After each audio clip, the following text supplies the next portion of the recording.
window opening. Economic crisis and a constitutional crisis coming to a head. We're going to be going through some shit. Just look at history and acknowledge that things like this can happen, things like this have happened, things like this are happening right now. The gray state is a part of this Orwellian nightmare that's being set up not only for decades, not only for centuries, if not potentially thousands of years. One world government. New world order. It's real. A lot of people are realizing it, and more people are going to have to. This is an empire in decline. If we don't do something drastic to put the federal government in check, we're going to be doing things the hard way later. We're not scared of them. We ain't scared of them. The attitude of the government in this case was, we don't care about winning your hearts and minds, we're going to show you who's boss. That is exactly the kind of abuse of power that led to the first American Revolution. Because it's going to get ugly this month and next month, and it's not going to stop. So what is it that keeps it from happening in the United States? I mean, is this the kind of world I want to live in?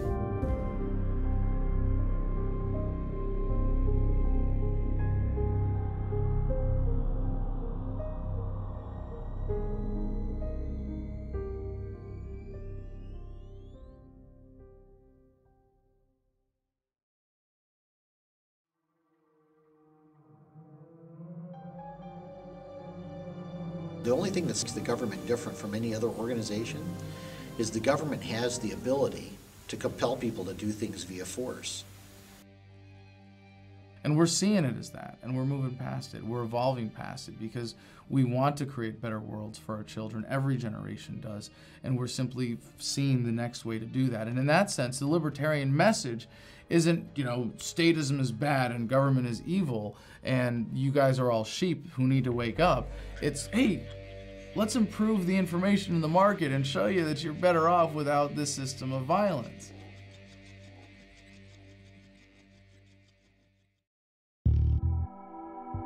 Market actors interacting freely do so voluntarily because they perceive it to be in their own self-interest, that it benefits them. If I buy something from you, it's because I value your product more than my money, and you are going to value that money more than that product, and we both benefit. Anytime you introduce force into that equation in any form, you subtract from humanity's potential to reach that ideal of prosperity and progress. Whereas a socialist system doesn't have those features. So obviously, then you talk more about public property and public controls, what can the state control versus what individual control.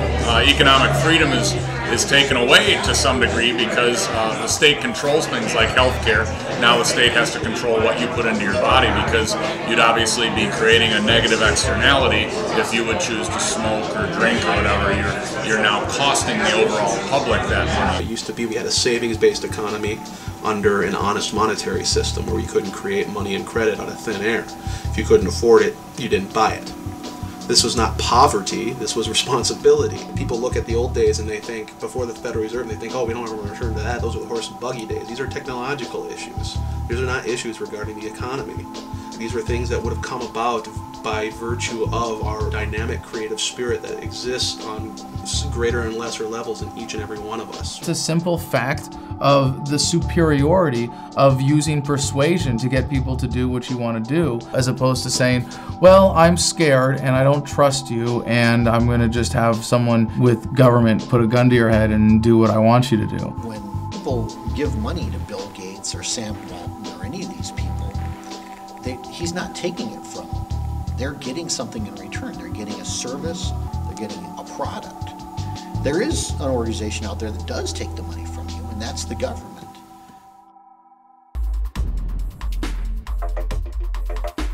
You don't have a choice about whether or not you can do business with the government. If you don't want to use our services, that's fine, but you're still going to pay for those services. If you don't pay, we're going to send people with guns to take your money, and take your house, take you. The feudal era, you had a feudal king or lord who would claim half of your crops in exchange for protection. And because the peasants didn't know any better, they could get away with that scam. Give me $20, or I'll shoot you, or I'll throw you in prison, which is what taxes are. All laws are enforced in the parallel economy.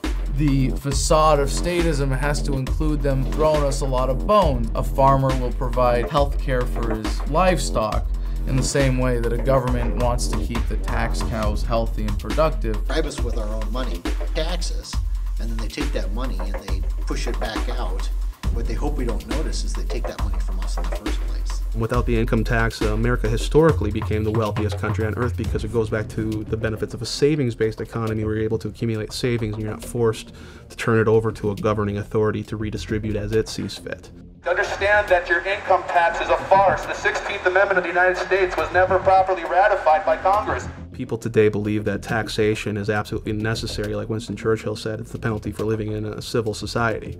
This is not true. We lived without an income tax. New Hampshire today still exists without the income tax, and they're thriving. They're doing fine. One reason why the income tax is so detrimental, it's based on the assumption that the government owns everything, and they allow us to keep a certain percentage under their conditions. Point that even a 1% income tax is morally wrong because it sows the seeds of destruction.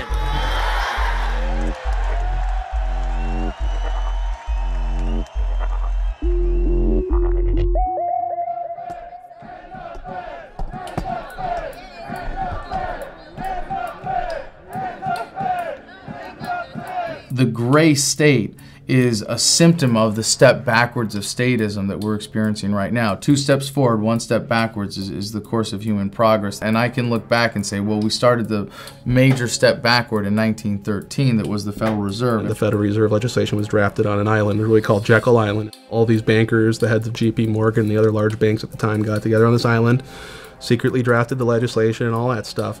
I think that name is perfect, the creature from Jekyll Island. It's this creature that all these different, very well-intentioned people aren't humble enough to recognize that no one can control this power. You give me control over the monetary supply? You think I'm some saint? You gave someone a monopoly, and then they brought that monopoly into D.C. No different than the IMF today, no different than all the corporations and all the guilds, all the unions that are coming to D.C. to seek their monopoly favors. That's what has to be ended for our free enterprise system to find its legs again. Did you people know that America doesn't even own its own money supply? This private central authority is going to loan money to your government at interest, so they make money off that debt. And then the federal government pays them back plus interest via taxation. You used to try and find a way back in the old days to create gold, which was money and always has been money, out of lead, and they never could figure out a way to do it. The rapture occurred when they realized we can substitute gold with paper money, which we can create infinitely at a very low cost. So this debt is only valid so far as our public is able to cover that debt based upon our level of income taxes. Federal income taxes does one thing, and that's it. When you pay taxes on your income, that goes directly to the Federal Reserve to pay interest on the debt that they create. Anybody not understand that? Anything they cannot pay for via taxation, they turn on the printing presses. At this point, it's analogous to a Mickey Mantle rookie baseball card. You give some governing authority the right to create photocopies of this, pass them off, it's the same thing. What's going to happen to the existing value of all other Mickey Mantle signed rookie cards in good condition? Well, they used to be rare, so they had value. And now they're increasing the supply. So you have declining demand, and you have greater supply. If you ask Bernanke and crew over there, they say, oh no, inflation is only 1 or 2%, don't worry about it. But what if your inflation is 6 or 8%? Somebody's stealing from you. It's theft. The founders called it counterfeiting. What gives our paper its value is its world reserve status. Every currency on earth is backed to some degree or some percentage by US dollars. What used to give that value was that it was backed by something else of value. In our case, we had the highest gold reserves of any country on earth. We had an agreement under Bretton Woods with Saudi Arabia and OPEC, you know, the oil and petroleum exporting nations of the world, that their oil would only be traded exclusively in US dollars. Every other country on earth had to buy US treasuries and convert their currency to US dollars to get oil, which every economy needs to function, of course. That was the key to our prosperity in the early days. It just is what it is. It discourages moral hazard and unnecessary risk.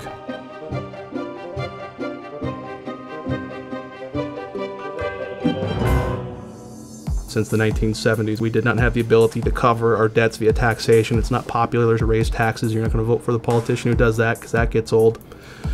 But we hate it when they stop spending. We like the free goodies. So that's why it is we're in such a deficit crisis and they spend so much money. It's popular to spend, it's unpopular to tax.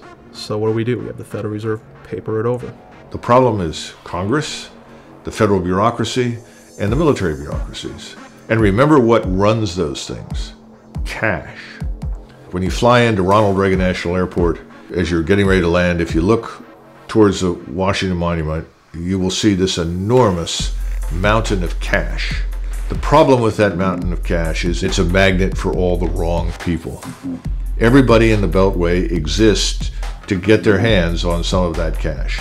It essentially creates a situation in which everyone is for sale. To go back to the Mayor Amschel Rothschild quote, who is the founder of the Bank of England, granting control over nation's currency, I care not who makes its laws. Now, they do not directly influence public opinion, the laws, or anything like that. They do so, however, indirectly, because they control the money, so they care not who makes the laws, because they can use that money, which they can create in perpetuity out of nothing, and give it to their preferred representatives in government and help shape the agenda. People, when getting into office, can borrow money from the Federal Reserve directly for their political campaigns. They necessarily don't have to pay that money back out of their own savings or their own donations. They just leave that as national debt that the United States owes the Federal Reserve, and the Federal Reserve is happy to create that debt because every dollar created, they get more interest paid back to them. Once they've taken this money from the Federal Reserve, it's like selling your soul to the devil. You don't really have a choice in which bills you pass or which ones you vote no or yes for. Listen, there isn't much altruism when you're flooded with cash. How long have they been trying to do this? Forever. Bankers are like that. Yeah, if you let them do it. What you need is gutsy presidents, gutsy Congress people to prevent it.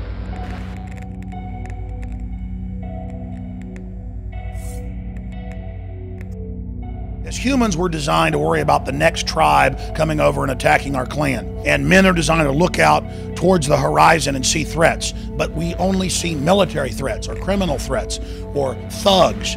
We have not been designed to see corporate threats where global corporations get their people into government, then the traitors in government sign government authority over to that. That's how this incremental treason through the North American Union, the European Union, now becoming more and more dictatorial, has been set up. You have to ultimately, in a free market, assume the risks and responsibilities associated with the freedom, again, to succeed and the freedom to fail. We don't have that. So the Federal Reserve is going to create Mickey Mantle baseball cards ad nauseum and infinitum. They're going to just print them out to cover all these bad debts that went wrong when Goldman Sachs, Federal Reserve shareholder, decided to sell a whole bunch of these securitized mortgages, thanks to the repeal of Glass-Steagall, to foreign investors all over the world. That went bad, and they knew would go bad. The fraud element comes in. They knew they were going to go bad. So the Federal Reserve creates moral hazard again for these large banks by saying, don't worry, we'll paper it over. We are in the midst of a serious financial crisis, and the federal government is responding with decisive action. Over 700 points. Apple shares are just getting hammered. We're down by between 3 and 4.5%. A national rescue plan. $85 billion deal. And supply urgently needed money so banks and other financial institutions can avoid collapse and resume lending. Not passing a bill now would cost these Americans much more later.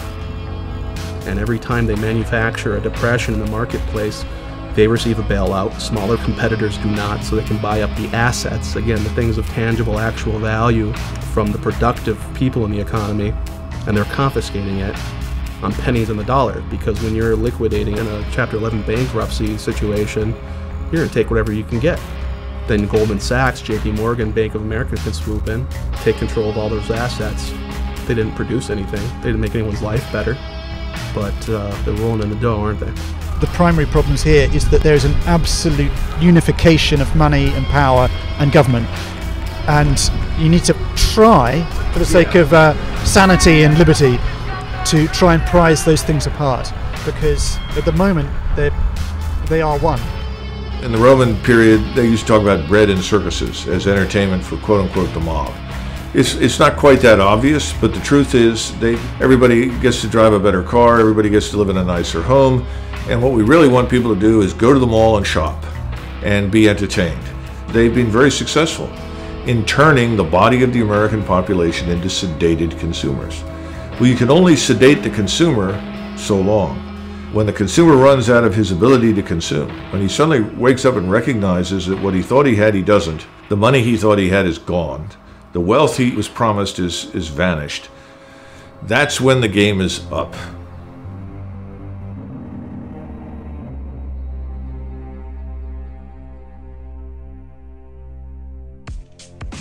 Today, inside Washington, the mainstream mentality is that you and I, and the rest of us that are talking in these terms, are out of touch with reality. Our banking system is a safe and a sound one. Our deficit problems are completely manageable. Everything will be fine. We'll pass some reforms, some new legislation. We'll make it all right.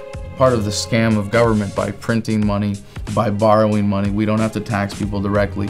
We can commit intergenerational child abuse and pass that bill off to the people who, when born into America, have a $45,000 stone around their neck as their share of just the federal debt in its most conservatively estimated forms. People keep throwing around these numbers that were 15 trillion in debt, 16, 17. Those are all old numbers. It came out in Bloomberg Financial and other news outlets that under Obama's administration, in the first 2 years, over 23.7 trillion is missing. And that's on top of all the missing trillions from Bush. Raising the debt ceiling, which has been done over 100 times, does not increase our debt. We have now seen our national debt go to the tune of $211 trillion if you consider all the government guarantees to workers for their retirements and their pensions, etc. We're at a point now where if you were to tax the American public to the tune of 100% of their income for the next 20 years, you wouldn't put a dent in the interest. And we see the economy falling apart. And before, people said, you know, I can't really believe that this is all by design. How do just tens of trillions of dollars go missing? And then Ben Bernanke, the Fed chairman, just laughs at congressmen and senators when they ask him, hey, where's the missing trillions? When everybody's struggling in this economy, Ben Bernanke's out celebrating at this huge gala event. And meanwhile, there's children starving. What'd you do at the 2008 Bilderberg meeting? I'm not doing any press today. For people in high office and high places, there is no accountability. And they like that. And it's a wonderful situation to be in. Never having to answer for what you've done. Will you tell the American people to whom you lent $2.2 trillion of their dollars? Tell us who they are. No. You're in debt, our kids are in debt, our grandchildren are in debt. It is time to stop.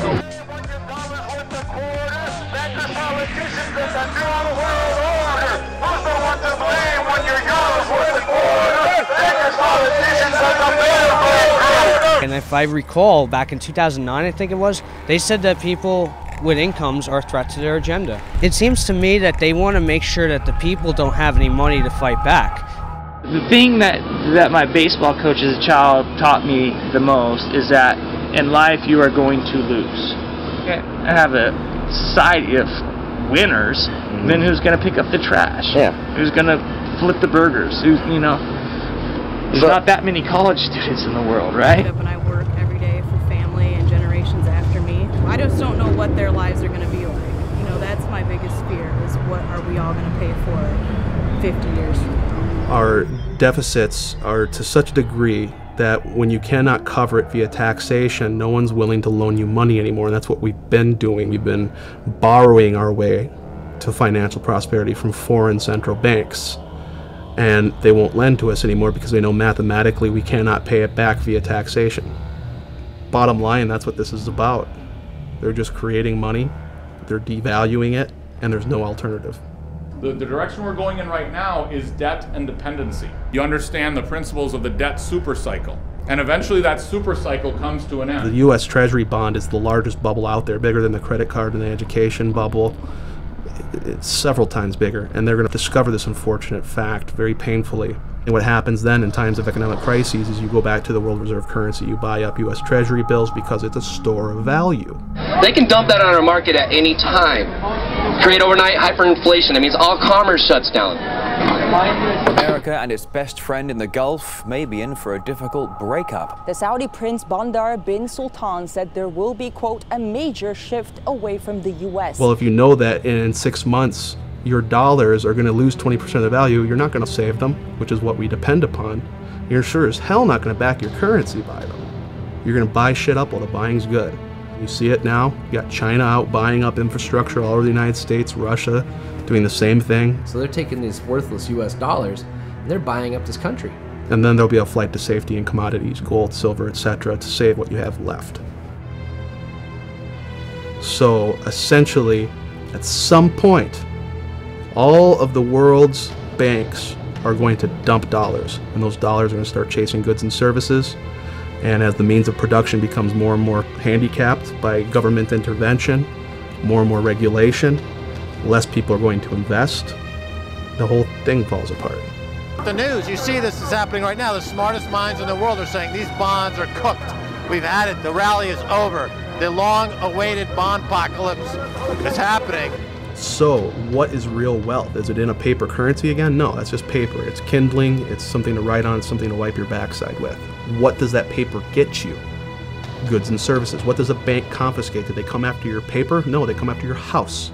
They come after your cars. They come after the actual goods and services that had the value to begin with. And that's why everyone who's inside the Beltway is so desperate to convince everyone it won't happen.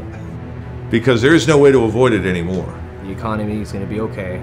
Keep them working because you don't want to create pandemonium. You start getting people too scared about what's going on and start fearing the government, then they're going to have a revolution. They can't have that. They want to keep it on the tipping point where they have control. They're going to use our own money to enslave us and collapse the monetary system at the same time, because again, every currency on earth is backed by US dollars. If there's nothing to replace it, you only have chaos. In June of 1929, Mr. Mellon, who was the Secretary of the Treasury, told the American people that they lived in an era of unbroken prosperity, that they had nothing to fear. At the same time, he was liquidating all of his investments in the market. He was putting everything into cash and gold. He wasn't alone. Mr. Geithner recently made the statement that our banks are solvent, that there is no issue, we have nothing to be concerned about. Nothing could be further from the truth.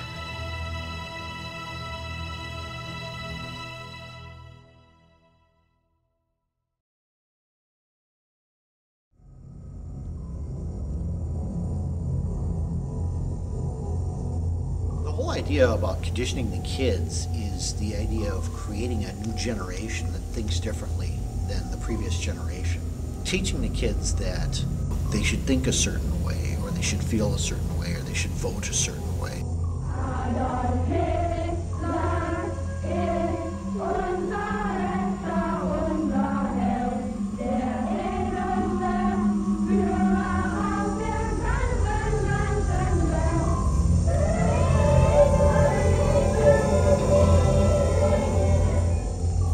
In the late 80s, you have the emergence of psychology, the study of psychology, how people think and how people can specifically be manipulated. If you're familiar with the psychology of B.F. Skinner, what he would have you believe is that human beings are not creatures of introspection. They're not creatures of internal cognition. They have no soul, thought processes, they have no free will. What they are animals to be trained. So you have Skinner's operant conditioning chamber, or the Skinner box, where he trained based on a system of punishment and reward. Essentially what it does is it bypasses brain function and goes straight to an animal training method. You create a problem, offer a solution that drives them toward a pre-designed response. This is called the Hegelian dialectic. The Hegelian dialectic is a formula and a strategy for creating a problem to then offer a solution that you have to the very problem that you've created to get the outcome that you desire, that you wouldn't have been able to get if you didn't create the problem in the first place. Now, the Hegelian social theory was adopted by Lenin, by Marx, and it was applied politically in the form of communism. The German psychologist Wilhelm Wundt, he is the first one to apply it to education.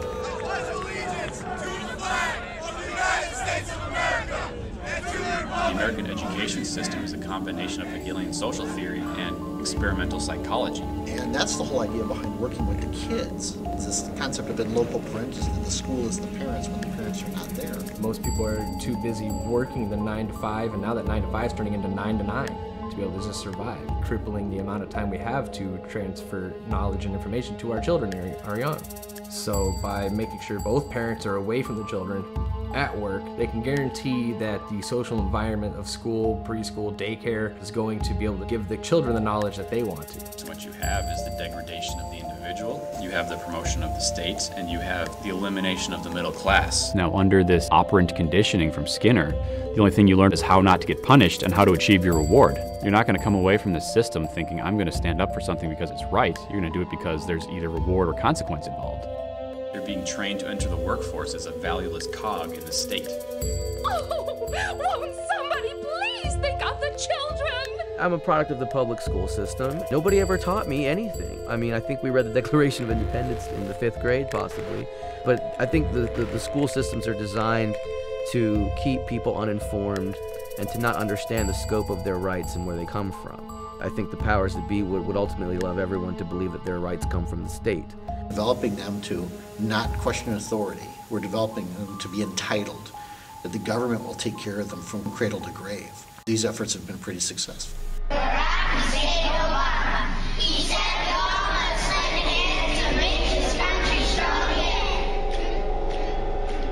We have whole generations of kids that are being raised to not think like free people, to think like slaves, to think like they don't have self-determination. To be able to control the masses, you have to get rid of that. Because if you don't, you can't control those people.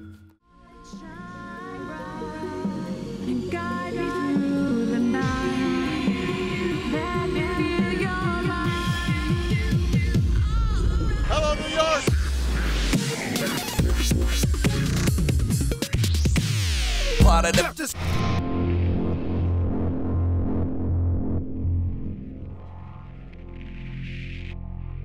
The old saying, divide and conquer. It's easier to manage a population when you have two primary belief systems. You're either A or you're B. These people are conditioned to think a certain way and support a certain team. You know, they pick their winning team, whether it's Democrat or Republican, and then that's their guy. And it doesn't matter what that person votes for. As long as their guy wins, things are going to be different. It's all theater. It's just political theater. We go from rule based on constitutional law to rule based on a cult of personality. Well, he might be wrong, but he's my president, so I'm going to stand with him. That's a very dangerous mode of thinking. Do you support freedom and the American Constitution, or do you support this person? We've all seen where that led in Cambodia and Russia and Germany. Beach, Bush, and Cheney, everybody's got to obey the laws. Vote for Democrats. Obama, yeah. Woo! The path to hell is paved with good intentions. Right. You know, Obama's just as bad as the rest of them. Why do you say that? I'll make our government open and transparent. I intend to close Guantanamo, and I will follow through on that. We will bring an end to this war. I will be held accountable. These are bills that Congress ran up, cut the deficit we inherited by half. You will not see your taxes increase one single dime. If I don't have this done in 3 years, then there's going to be a one-term proposition. The Obamanoids. You're going to have 20 to 25% of the American public who will always support Obama no matter what he does because their own ego is on the line and they won't admit it. Those are not facts. Re-elect President Obama! What's your favorite thing about President Obama? List a million different reasons. I think it's truthful. So he's for public education? Yes, everybody in Cleveland, low minority, got Obama phone. Keep Obama in president, you know. His public speaking skills are massive.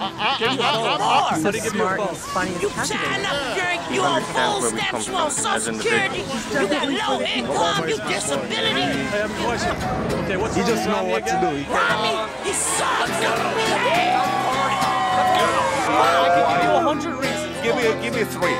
3 main reasons. First of all, Obama's ensuring that And the American people have been complacent over the last several decades. They've enjoyed unparalleled prosperity. And let's face it, the average American on the street, he's not interested in what's happening in Kuwait. He could care less about Libya or something else. And so if you tell him, well, listen, we're bombing for democracy, goodness, freedom, human rights, so he said, okay, it doesn't affect him. He doesn't have to go. His children don't have to go. There doesn't appear to be any risk to him. Now that's changing. He's done everything Bush did, but more. Oh, I don't agree with that. You had to continue what was started. You can't just say, okay, we're done. Well, sure, he didn't end the wars, but there are wars now, so we're in support of it. And, oh, well, sure, he hasn't completely pulled out of Iraq, but at least he's reducing the number of troops there. Oh, so it's diet tyranny. It's tyranny light now. There's a lot of other reasons why I'm going to vote for Obama, and hearing that stuff honestly doesn't change it. Greater good. Most of the policies he's put in place, I agree with. And he's challenging the status quo. Well, he is the status quo.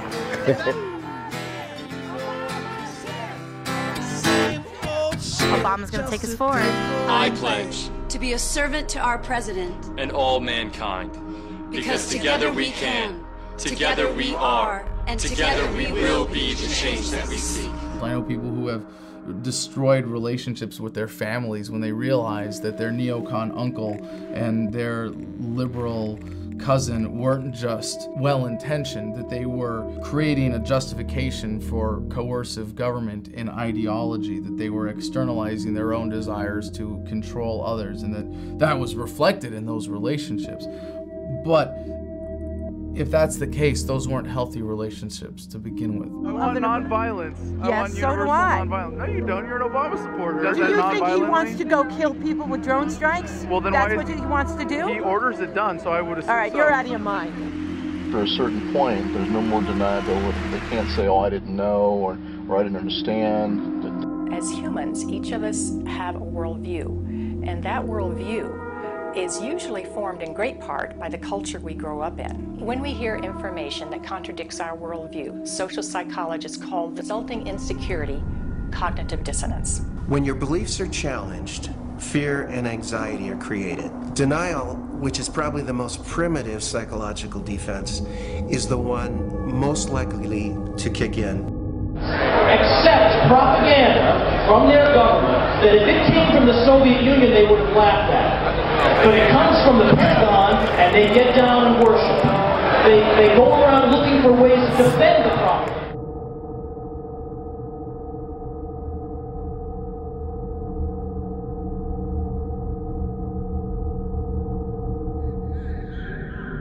You can find people all over that will say that we should end the war, but they have a lot of trouble saying that when they meet a soldier.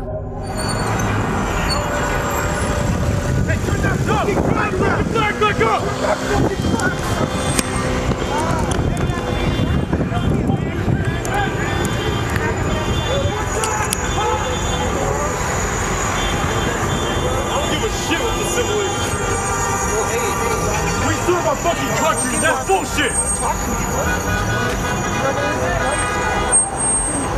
Hey, fuck off!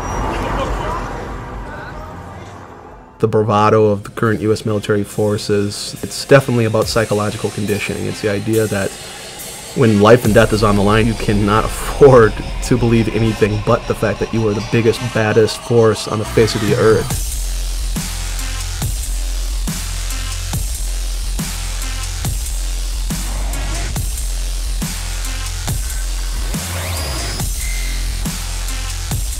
It's like they say, you know, yea, I walk through the valley of the shadow of death, I shall fear no evil, because I'm the meanest motherfucker in the valley.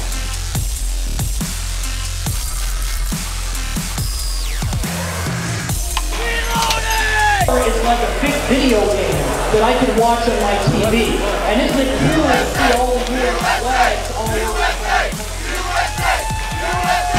Patriotism means that you support everything the government wants. A true patriot defends liberty and the people. Another day, man. Another day.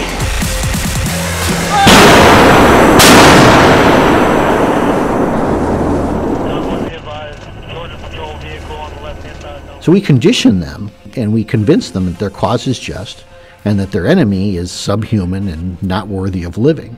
And the American people honestly play a role in that.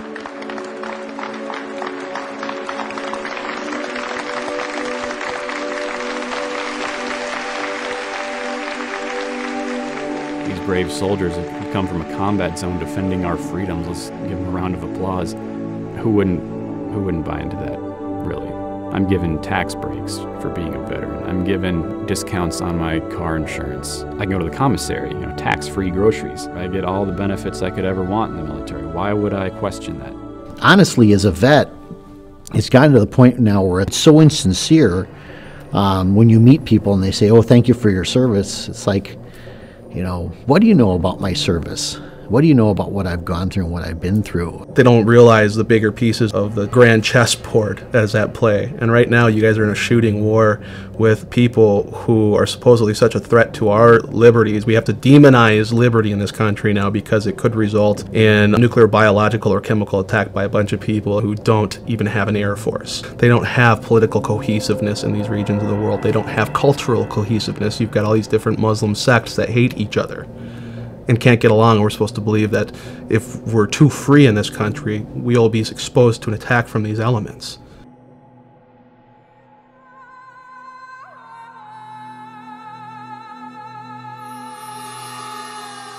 When we went into Afghanistan in 2001, we had one real tangible, concrete objective, and that was to find and either capture or destroy Osama bin Laden and his supporting crew. We missed the boat. We failed. But if you trace back how this happened, this certainly had nothing to do with the special forces on the ground. It had everything to do with decisions made at a higher level. And again, when you go into Iraq in 2003, we take an operation that should have been over in a week, and we drag this out for 2.5 weeks. We arrive in Baghdad, and no one knows what to do. No action was taken. The general simply said, well, we haven't been given orders. Son of a bitch! You're talking about a group of people that have risen to very high levels by deliberately doing nothing. Because if you do nothing, you make no mistakes. And in most cases, the American soldier, sergeant, lieutenant, captain, Marine, sailor, air, it doesn't matter, he'll figure it out and get it right. Well, the problem is that we ran into a set of circumstances where that didn't work. They couldn't make it right. They couldn't muddle through. They couldn't just shift the burden of decision-making to the lowest level and hope for the best. And so ultimately you end up with the opposite outcome, where everyone is micromanaged, everyone is tightly controlled, while the people at the top try to figure out what it is that they're supposed to do and how to do it. And this drags on for many, many years. And then finally in 2007, with this so-called surge, the civil war is effectively over, the Shiites have already won, and somebody decides, well, we need to go in and do something to create the illusion that we've won something. We can't just leave. So we sacrifice 1,000 good American soldiers, killing large numbers of Sunni Muslim Arabs and a few Shiites, and then anybody we can, we buy off with hundreds of millions of dollars in cash. This was a strategic catastrophe from the vantage point of our friends and allies in the Middle East, and now it's irreversible.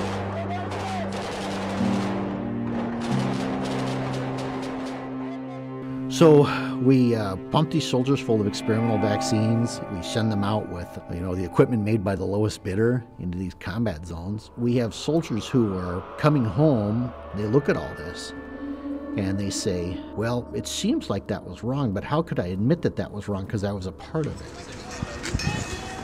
You're welcome. I mean, if the American public can't tell you this, if we have to serve, you always come across that mentality too. Oh, you didn't serve, you don't know. I was over in the Persian Gulf getting ready to liberate Kuwait, which is a kingdom, a dictatorship, and here I am liberating their oil assets from Iraq. I thought I was doing the right thing too. And it's really hard to look back on that and say, hey, that military conflict that I was in, that my friends died in, that I got shot at in, I have nightmares about, I guess that really should have never happened. And unfortunately, the media has worked tirelessly to ensure that this truth doesn't reach the American people. You all remember those clips in the old days, the black and white, and you'd see the news guys, they'd always go up and they'd be in people's face with the big flash bulbs, Senator, this happened. You'd always hear, politicians being held accountable, and they're always being asked questions, and you don't see that anymore. Leaders have found a way to cull the masses into their own ideal sets. And whether that's through bread and circus, such as the Roman Empire, or today through the mainstream media, they get to decide that, yes, you're going to be obsessed with American Idol for over a decade, and when that starts to wane, you know what, we'll come up with Dancing with the Stars, and let's really be concerned about who wins the Super Bowl. 3 keys to power are banking, the media, and politics. If you own the banks, you can buy the media, you can buy the politicians. If you own the media, you can control what people see, what people think. You can largely shape the culture. You can create and shape people's fears, people's desires, the perceptions that they have of events. In high definition. Get out of here! Watch me! In 1975, there was a Senate investigation committee called the Church Hearings, which actually uncovered that the CIA was paying, under the table, mainstream media outlets $250 million a year to act as gatekeepers and propagandists. In today's terms, that's $1 billion a year. Of course, they say they don't do that anymore, but it's foolish to think that they don't. Why do you think the top story is the top story on all major networks? Carl Cameron He'll tell you straight up, I can't answer anything unless it comes from my editors. I can't unless I've got it approved from media relations. I can only talk in front of my own camera. I'm sorry. What do you talk about Building 7? Talk about Building 7, help educate the public. If you get video of Sarah Palin or get a soundbite from her, bring that back to us. You can hold the Ron Paul stuff. We single out something that the media likes to talk about, such as the Trayvon Martin issue, but we don't talk about the much more serious events that are already well underway. You can't say that this isn't interesting. You can't say that this isn't newsworthy. Obviously, there is a blackout in effect. The mainstream media, though, wants to stay in business. And if they suddenly discover that the people listening to them don't want that message, they'll change their tune. A lot of them are doing solid investigative journalism. Watergate, people were held accountable. People were fired. People were demoted. People were dealt with. There were prison sentences handed out. At least there was the illusion of some kind of accountability back then. There are operations. This one has gotten a great deal of publicity. Yeah, they're dead Americans as a result of this failed and reckless program. The American citizenry now, like you've said, Fast and Furious, they've done a great job. We just don't give a shit. First of all, I think that they shouldn't give us too much information, because anything that you and I can watch on television, our enemies can watch. It's better to not say too much. The mainstream media can actually do its job, and it doesn't matter. The American public is now in a state of apathy, almost a state of numbness. Like, I think going back to, again, the feelings of powerlessness, the idea that the powers that be are in control, they're the experts, let them handle it. 45 states across the country have adopted new standards known as Common Core. Got guns in the desk right next to the textbook. Run tests and then test what? Let's look. Look at this, these heads in the mess, but I got this diploma. And I don't want to go to the jail neither, 'cause it's illegal for me to be the teacher. Unless it's sanctioned by the state agenda. K through 12, where the fuck do we end up? Here is there federal dollars tied to it, or even federal waivers putting pressure on local school boards to have to teach a certain way or a certain curriculum? When we condition the kids, what do we condition the kids to do? We tell them always share, always work in teams, and that's a good lesson on some level. But what we don't teach the kids is that it's okay to work hard and earn and benefit from that. The prevailing attitude in America today is almost that you should be ashamed to be successful. You should be ashamed to be rich. And that if you are rich, the assumption is that you got rich by taking from somebody else. What's your name? Michael. Mike, you here with this Occupy movement? Yeah. What do you think about it? I think it's great, man. What do you think is great about it? Everything. What are they doing? They're chilling. So you guys are in the process of forming the reasons why you're here. Exactly correct. Why are you here?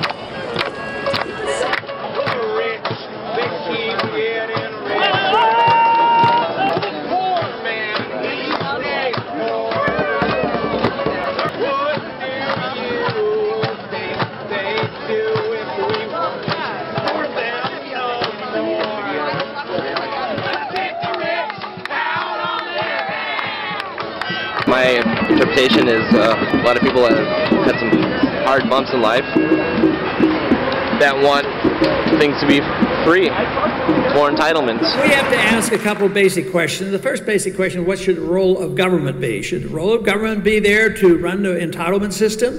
Should we believe this story that entitlements are rights? Do people have a right to medical care? Do they have a right to a food, a right to a house? And I say, no, they don't.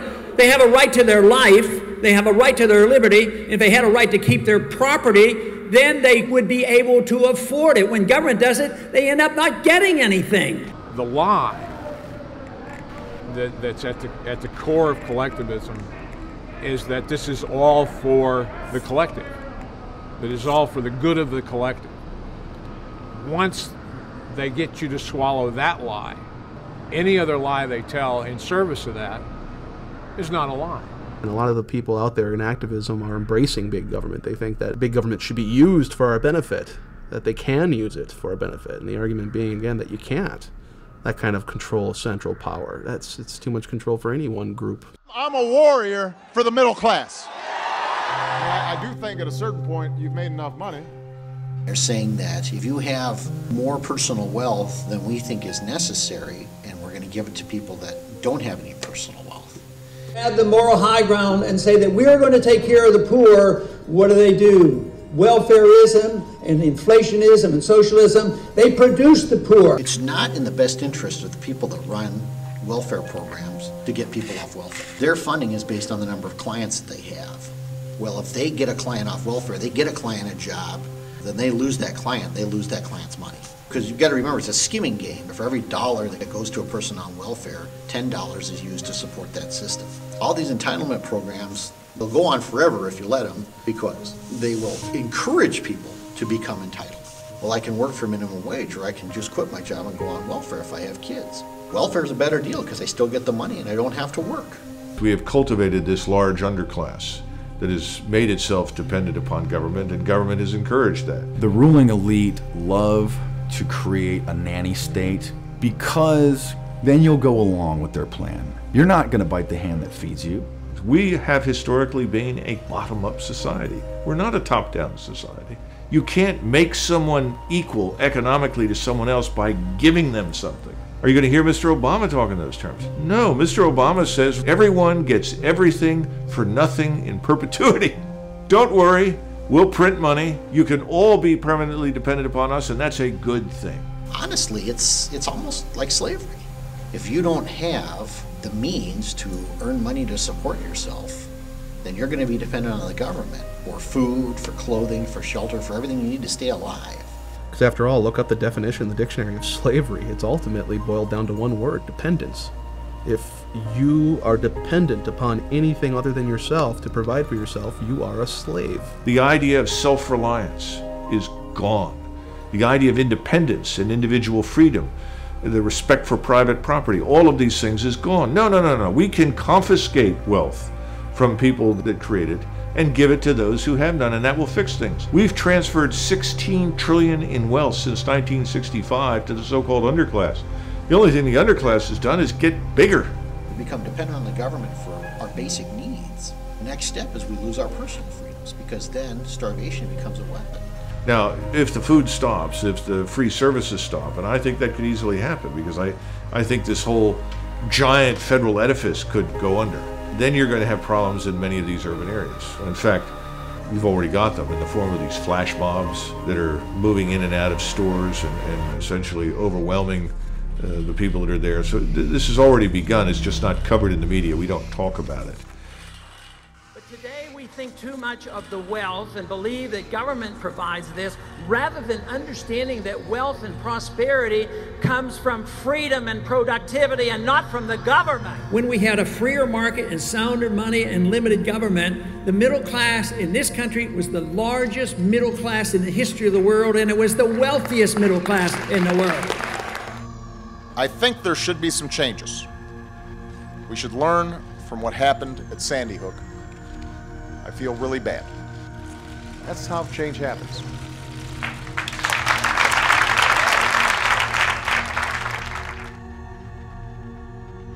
The most ancient divide in politics remains to this day the fundamental divide. The legalists, as they were called, and they were chiefly the people in the governing class, just as they are today, and we would call them totalitarians, who believe that every aspect of our lives should be dictated and ruled and pushed around by government. On the other side, what the Chinese used to call the Confucians, the libertarians, the live and let live brigade, the free marketeers, the small government men, the small tax.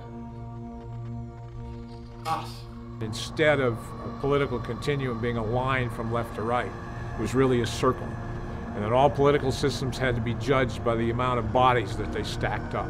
At the bottom of the circle, cheek by jowl, was communism, Nazism.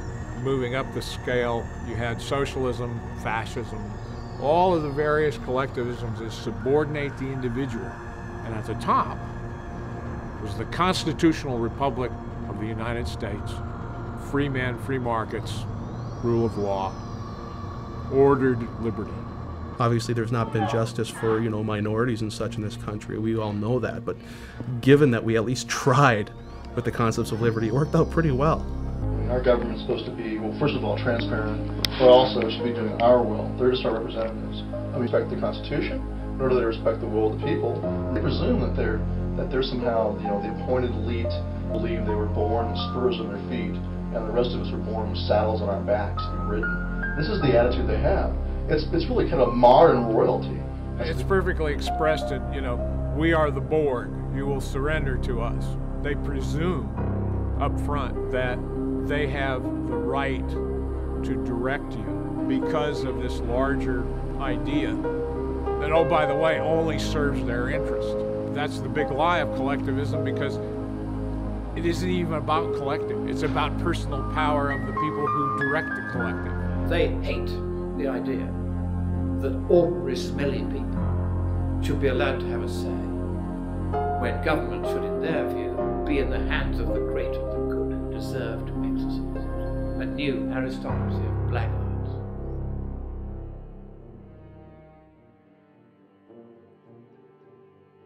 We talk about the conditioning of our kids and the conditioning of our military and our police, and we talk about the political conditioning that people are undergoing. What we're really talking about is a social movement, changing the way people think in terms of what it means to be free and what it means to be a person. The Declaration of Independence said, we hold these truths to be self-evident. What the Founding Fathers were saying there was, this is obviously the way it is. There's no question that all men are created equal, and they are endowed by their Creator with certain unalienable rights. What they're saying there is that, plain and simple, by the nature of being a human being, you simply are allowed to be free, to have life, liberty, and the pursuit of happiness. That might be one of the reasons the Constitution is not taught in our public schools, because if we raise up a new generation of individuals, they might realize that this whole system of government is unconstitutional. We shouldn't have it.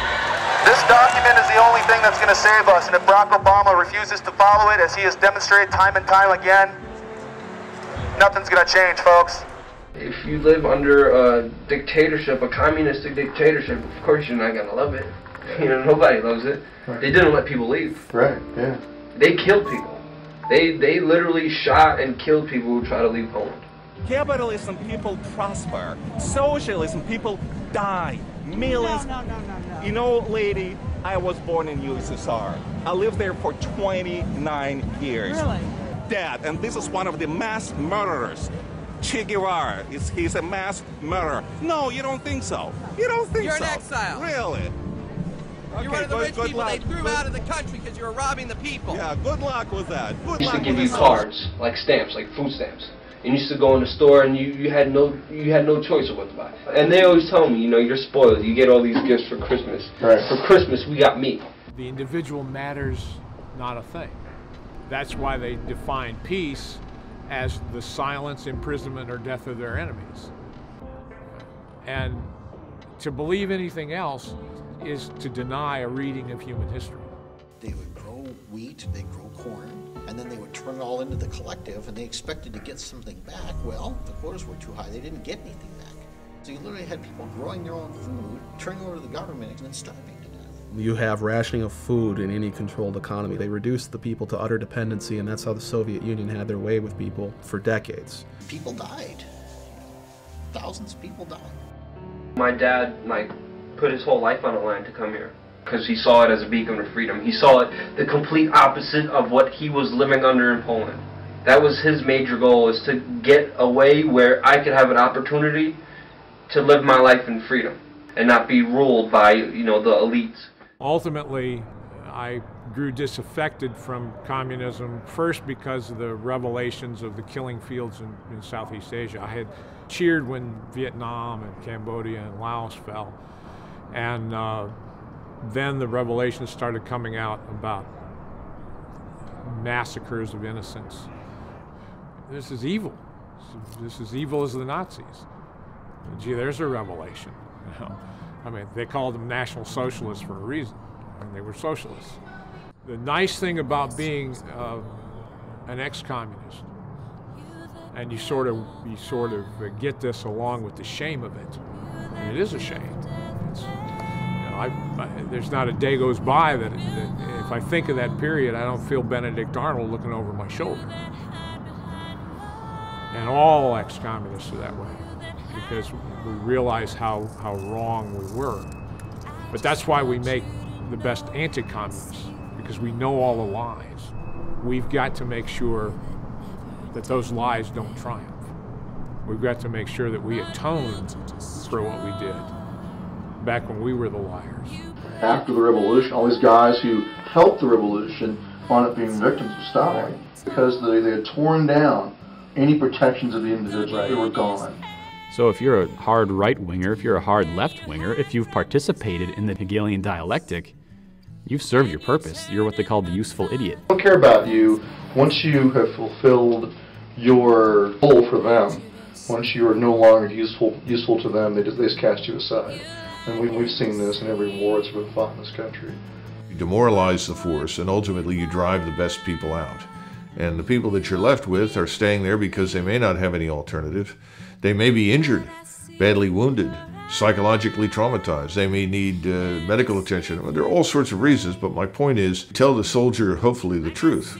But we haven't been telling everybody the truth, and that's my point. The soldier figures that out. He's not stupid. I'm talking about somebody that leaves the FOB, you know, the forward operating base. But even those who don't ultimately get it, and what they figure out is that there's nothing here that really justifies the loss of his life. Now, that's a very bad thing for a soldier. We're expected to sacrifice our lives in action to win. But the soldier recognizes there's nothing here to win. Now, when armies march down that particular lane, you have enormous problems. The soldiers are, for all intents and purposes, U.S. government property. And that's where the term GI comes from. Is GI stands for government issue. And when Henry Kissinger said military men are like dumb, stupid animals to be used as pawns in our foreign policy, that kind of summed it up. I think of the story of the early days of World War I on Christmas Eve, when they took a pause and the Germans and the British started singing Christmas carols. And they finally got together and exchanged gifts and had a Christmas tree. And then in a day or two later, the hard might of the government comes in and says, you will not have peace. You must go back to shooting and killing each other again. Dwight Eisenhower, in his farewell address from the presidency, said that we should beware of the military-industrial complex. It is fully metastasized today into a cancer on our society that takes the best and brightest and the most nobly intent who would put their lives on the line to defend fellow Americans and puts them into these bullshit wars that have nothing to do with national defense.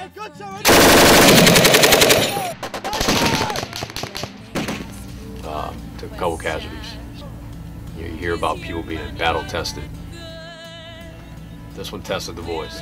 And we've paid a terrible price for it. What, 1.4 trillion is a minimum?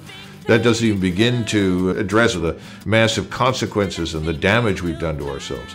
It doesn't talk about the enormous losses we've inflicted on the people in the region because, remember, no one cares how many people we've killed or maimed or wounded. We've lost close to 9,000 Americans in this period of time, 44,000 severe injuries. We have hundreds of thousands of veterans today begging and pleading for help. We have an epidemic. Apparently it's morally okay to launch a war on the most absurd, transparent pretext, kill maybe 1 million people, displace 4 million people, and this is mainstream. That's a mainstream position.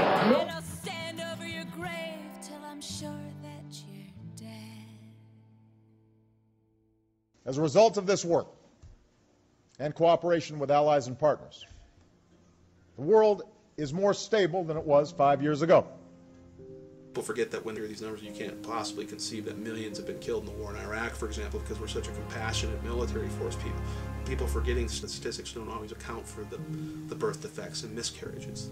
Depleted uranium is essentially an industrial waste byproduct, and what better way to make money of something you don't have to worry about spending money on disposing of safely, right, than to turn it into a weapon. This is a very dense material, a very dense compound, safe for anti-armor. The problem is it leaves thousands of years worth of radioactivity behind, and if you look at children that are being born in Iraqi Kurdistan in particular, where they use a lot of depleted uranium, they're using a lot everywhere anyway, you've got massive deformities and gigantism and other things. Higher rates of cancer, leukemia, and infant mortality were found here than in Hiroshima and Nagasaki. These babies are doomed to die. These are untold thousands, if not millions of lives that are being killed even before they're born. Those are the true costs of modern warfare. You don't hear about our weapons of mass destruction, do you? any American who thinks this Boston massacre is a big deal, but never protested a war, go fuck yourself. In Iraq, from the end of the first Gulf War to the start of the current occupation in 2003, sanctions on the country led to the deaths, conservatively estimated, of 500,000 Iraqi children. That's like 45 Boston massacres per day in Iraq for a decade. One every half hour. And they're not being blown up in explosions. No, these are the ones dying slowly, painfully, starving to death. Did you cry over that? Did you protest? Did you do anything to voice any opposition to what Madeleine Albright, then Secretary of State, called acceptable collateral damage? You can't say that you are a Christian, that you believe in the sanctity of all life, or someone like George W. Bush, and go bombing people in the Stone Age and taking their shit. That's immoral. You can't have it both ways and then say, oh, but I'm going to oppose abortion. You either are or you are not. I can respect someone a whole lot more like a Zygmunt Brzezinski or Henry Kissinger who just outright says it. Just outright says, we're going to take it because we fucking can. And if you oppose that, try and stop us. At least you know where they stand. But with the common American, you want to have it both ways. We are dropping bombs on crowded cities at night where old people and children are sleeping. And we're watching it on CNN.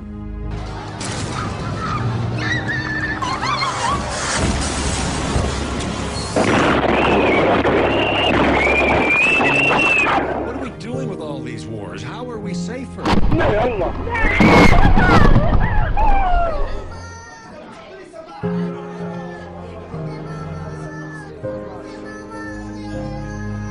This is a product of the emotionally stunted state that Americans have been lulled into. To be told when to cry, when to care, when to mourn, when to shut up and go along with the plan and keep paying your taxes. They don't hate us because we're free. They hate us because we're myopic, patriotic idiots who allow ourselves to be so emotionally manipulated that when something like this happens, the result is more brown people on the other side of the planet die. We made good progress, and we'll continue to work together to achieve freedom and peace. If you consider yourself to be a moral person, you have to be opposed to this. If you do not care about morality, well, at least you're being honest. But I think we've got a nation, an entire nation of sheep.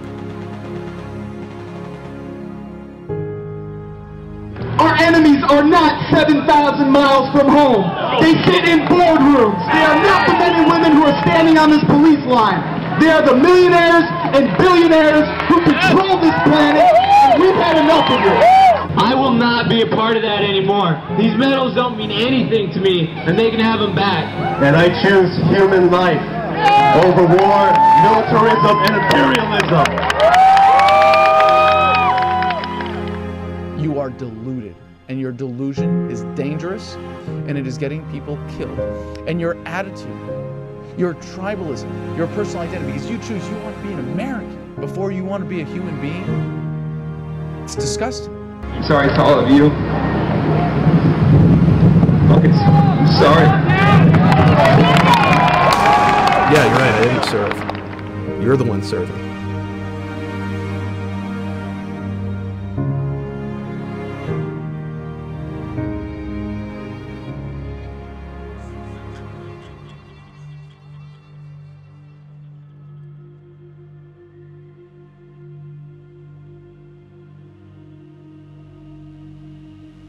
So you've got the media propaganda arm, which keeps us loving our own slavery.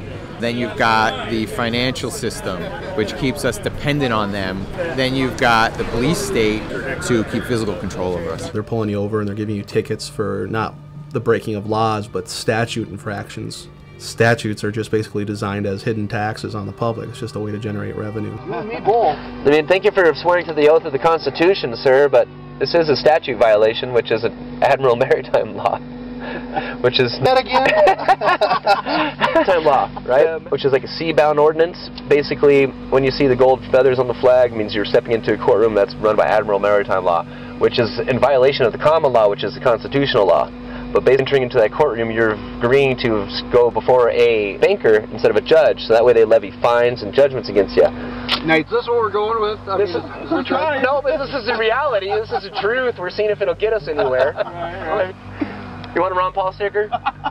You guys got room in there? Yeah. Well, let's put... We've already set that precedence, gotten the police able to accept the fact that they are basically revenue generators and not law enforcement officials.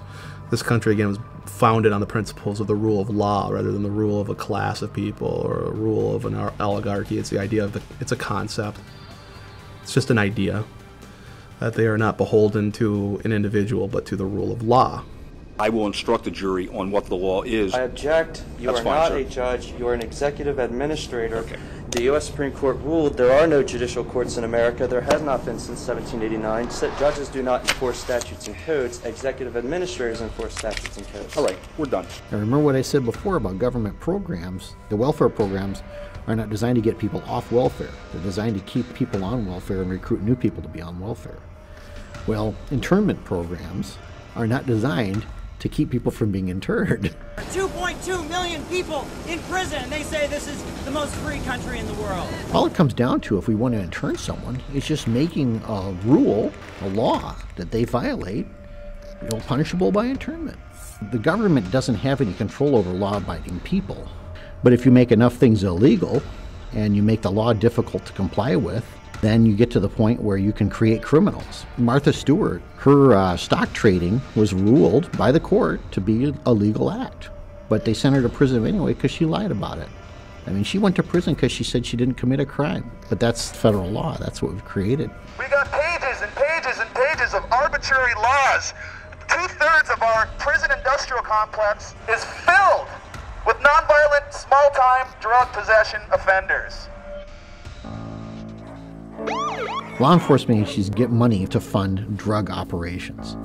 Well, if they don't have any drug operations, they're not going to get any of that funding, and the amount of funding they get is contingent on the number of drug busts that they make.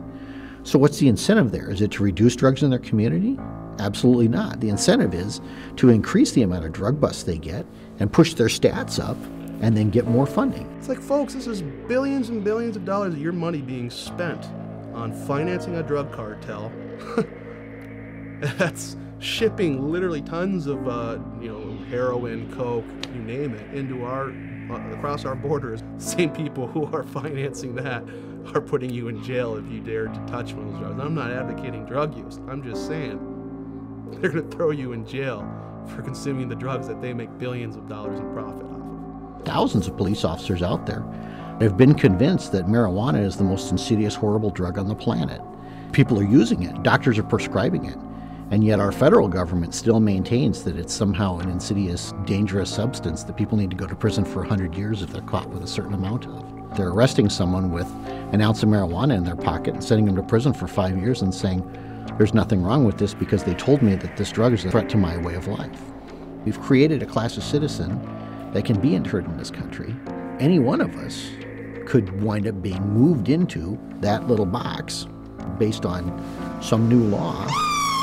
There are so many laws that the average American commits 3 felonies a day, and they can arrest you at any time they feel like it. And a cop can pull you over at any point you're on a public street and find something wrong with your vehicle and give you a ticket for it and steal some of your income. And if you look at him crossways, he can put you in jail. And if you don't look at him crossways, he can say that you did and put you in jail. That's the kind of arbitrary authority that exists in the police state in America today.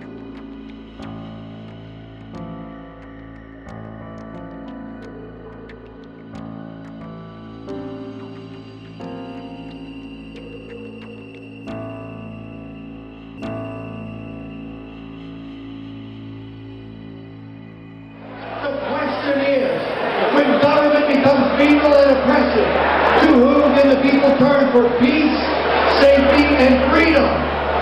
The sheriff's main responsibility is to protect you from the federal government. And then we give our police departments military-grade weaponry, assault rifles, we give them armored vehicles, helicopters, infrared.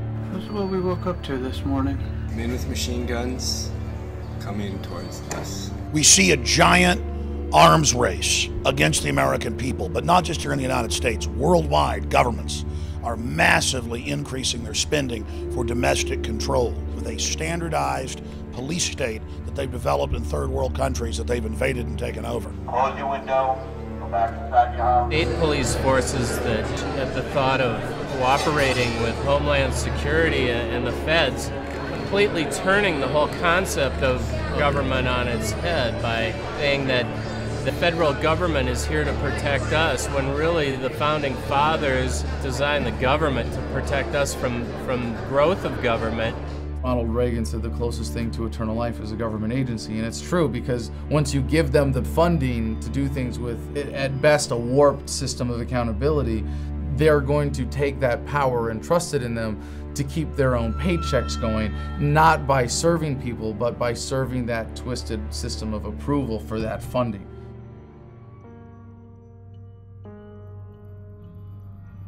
There's a white sedan with 4 passengers passing on the left brake. There's a broken down pickup truck on the left side about 500 meters past that. You can see examples of the gray state in our modern time just by simply walking down the street and looking at authority figures that you have to deal with. You can see that a lot of authorities are becoming more militarized just by in the way they look, in the way they act, and the way that they treat us. If you have an honorable discharge from the military, it's pretty easy to get a job in any police force in America. We see people coming home from war, taking those jobs, and bringing that mentality of the military occupation to domestic law enforcement. And so that does have an actual effect on the relationship between individual officers and citizen subjects. I was out confronting Carl Rove on war crimes with Colleen Rowley and others. The police escort that he had with his entourage was younger guys, cut, very fit. You know, we all like to joke about the donut-eating cop who's overweight and couldn't run a mile to save his life. These guys are cut. And the look in his eye when I was disobeying him, he wanted to hurt me. He wanted to hurt me. I even called him out on it. I said, "You want to hurt me right now, don't you? You really do. Let me guess, you were over in Iraq, weren't you?" And he says, "We need you to leave. We need you to leave right now." I'm like, "Well, isn't that a bitch? Because I bought a copy of Karl Rove's book here, so I'm a customer. I'm not loitering, am I?" This guy, he wanted to hurt you. If he had been given the order by his higher-ups to beat the living piss out of me, he would have not hesitated. So you have a lot of guys coming out of that mentality of the dehumanization of the enemy, that is how we impose martial law in Iraq and Afghanistan, and applying that in the United States. We see this militarization of the law enforcement, and we combine that with the conditioning that we do. They're not even people, they're bad guys, they're criminals, they're enemy, they're drug users. So these people are inherently evil, and we are absolutely good, and we have the best high-tech equipment and weapons, and we are going to squash this enemy. It goes back to the ego again and the badass mentality, and then the police want that because, yeah, they don't want people questioning what they're doing. They want people who get off on power. Shut your mouth, I'm talking! I am Officer Riviere. Now, the sooner you learn that, the longer you're going to live in this world. There's an intentional dumbing down of Americans. You all realize that. And that starts in public school. Cops in the military went to the same public school you and I did. And they didn't learn their history, didn't learn their heritage, didn't learn the Constitution. And so, but they're not all bad. And I'm sure joined the police and military because in their hearts, they saw themselves as a hero. And they wanted to be a hero. And they wanted to be a defender and a guardian. And so the best of motives, but if they don't know the Constitution, and they don't understand the basic principles about, rights, they can be easily manipulated and twisted into becoming just an enforcer, just a law enforcer. I often talk about how things seem to be going in cycles, and how history repeats itself, and how, like, we have the Occupy movement is the Hooverville of today. With the Occupy movement, we saw militarized police using weapons used in foreign wars against protesters domestically. These Occupy Wall Street people are dissenting, and we need to crush them. Go to 16, go to blood!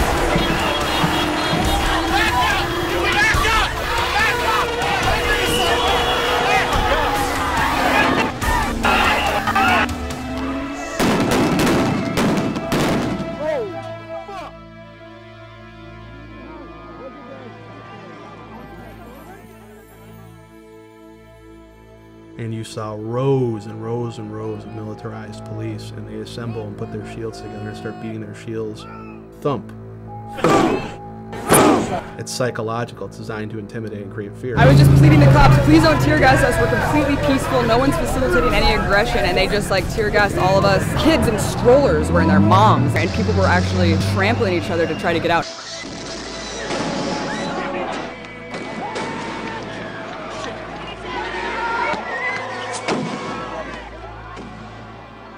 Why y'all do this to our people?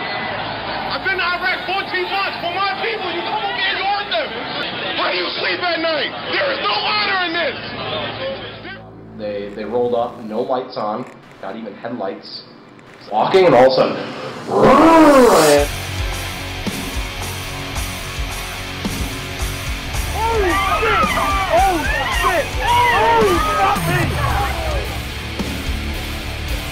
Without a warrant, commandeered my vehicle, search and seize my home.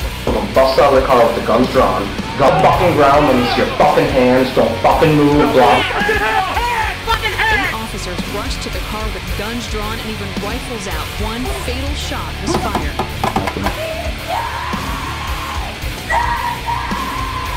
Are you going to stick your hand on my pants or something? Yep. A controversial police shooting in Anaheim. They started shooting me. Just released the dog and I had my baby. My face into the drywall and asked if I was going to cooperate. If I refuse, that makes me guilty right away. I complied under duress. Stop resisting! Stop resisting! I was alone, I had no witnesses. If I had resisted, I would have been busted up, could have been in the morgue. He saw a police officer shoot Patricia Cook to death in this church parking lot. Stepped out in the street and fired 5 more times. I wish I knew what the hell was going on. The American people refuse to be terrorized, except by our own fucking government. As an American, you are 8 times more likely to be killed by a cop than by a terrorist. I would rather go to jail than be dead. Police in the investigation. No charges have been filed. There was no jury. A judge was the sole decider. He says police videos like these should be used to protect police, not go after them. Hey!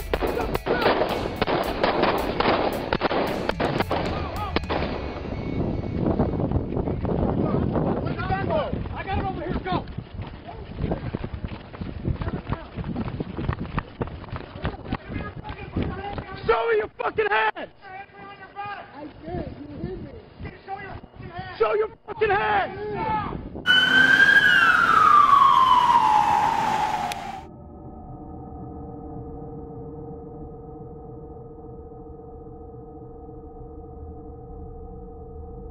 You're pushing people's backs against the wall out there. We got people out there starving, and people tired of getting terrorized by law enforcement. Well, I shouldn't say law enforcement. I will support law enforcement whenever they support the law. I'll just call them enforcement. I told you to stop kicking the window. You hear me? We've had police and law enforcement we talk to and we confront them with facts about what's going on. You got a constitution, you got sworn an oath to uphold it. And they say, I don't know and I don't care. I think we're at a point with the economy where they don't give a shit. I don't think they're trying to justify it morally. They truly don't give a shit. It's the idea that I have to do this, it's orders, and if I don't, my pension's gone and my career is over. Well, there's that balance, though. It's like, well, you can protect what you, but then your livelihood and the economy, and I can stand up for that, but then how am I going to provide for my kids? It's pretty easy to abandon the rule of law when you're following the rule of number one, which is take care of you and yours. I think that's the modus operandi of most police. And then you have the truly sadistic 10% of them who just simply get off on it. Not only do they just not care, but they revel in it. It's the idea that, you know, it feels good to be dressed up like this. You know, it feels good to have power over other people. There are, yes, sick police officers and individuals within government who get off on exerting authority unjustly and get off on violating your rights. But that's not the driving factor. That's a consequence of the scam that is government and of the statist paradigm. I never got an order from you. No, I'm not shutting up. You cannot shut me up. It's the First Amendment issue. I can take pictures. It doesn't matter. I know my rights. I don't give a shit. This is a police state. This is a police state. A law is not something to be taken lightly. And we have the law being used as a weapon against the citizens. And the question is, why does the federal government feel like the solution to these problems is to declare war on us? Because that's really what it is. It's a war on freedom. It's the war on us. There's always a danger when you think about government actions and policy to consider big conspiracies or even small conspiracies, when actually sort of incompetence and laziness can accomplish the same things. By the ones that control the money and the media. There's no conspiracy. Infowars.com. Man-made climate change is a total fraud. Those are definitely chemtrails. It's a job by the terrorists. Terrorists didn't we have to hunt them down and kill them? Steel, concrete, everything demolished. But a passport. Yeah, I love that. Floats untouched from the plane to be found by the FBI. Well, if we got the passports of the hijackers, why is it none of their names show up on the flight manifests? I believe what I read. That's just not realistic. Well, just believe anything. Don't believe anything. Don't believe what the media tells you! Rothschilds rule the world. Rockefellers rule the world. Dude, the Jews run the world. Everyone's brainwashed. This is what they want. They want us fighting amongst each other. They're gonna put us in FEMA camps. These are consequences of sin. It always boils down to sin. You don't know what a FEMA camp is? This guy's working for them! So then who was responsible for 9/11? What do you mean? A bunch of pissed off Muslims. Yeah, what are you, retarded?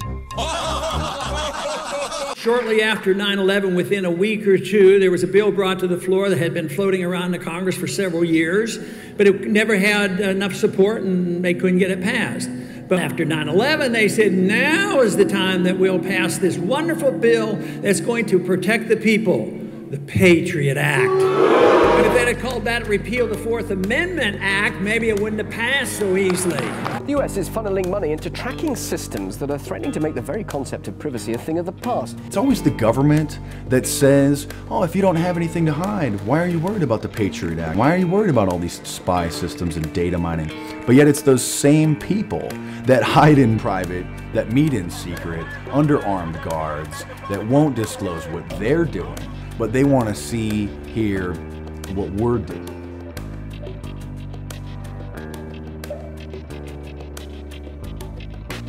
New televisions have cameras and microphones built in them, facial recognition scanners, audio, voice recognition. So that is an open video camera and an open mic in your living room, in your bedroom, that any sophisticated hacker or the government could and do tap into at any time. In New York City, they're implementing iris scanners. It's actually an app for the iPhone. We are 5 years away in New York from zero privacy. Scientists are reportedly developing new technology aimed at identifying anyone from much greater distances. Technology that uses physiological and behavioral recognition to identify people. People thought that drones were just in Afghanistan and in Iraq. Now they're in America. Now they're arming them. Now they're putting facial recognition scanners on the drones. When I worked in the agency, this was the day before gigantic amounts of computerization.